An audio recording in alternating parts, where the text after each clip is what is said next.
Welcome back to the DOTween series. This is part 8. Today we're diving into something incredibly useful: runtime control. You want to pause them, resume them, or completely stop them based on game logic or player input.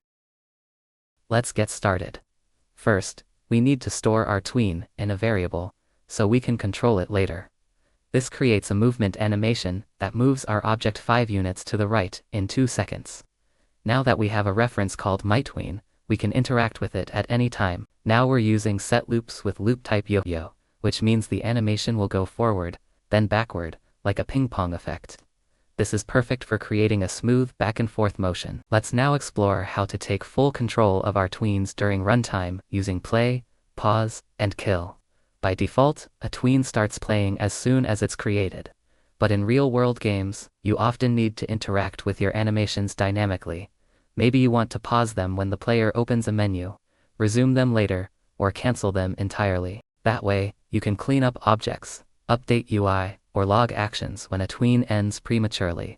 Together, these controls pause, play, and kill give you full command over how and when your animations run. Play, pause, and kill, and understand what's happening in real time using Debug.Log. Now, let's try it all in Unity and watch the console. Every state change will be logged as it happens. Thanks for watching this part.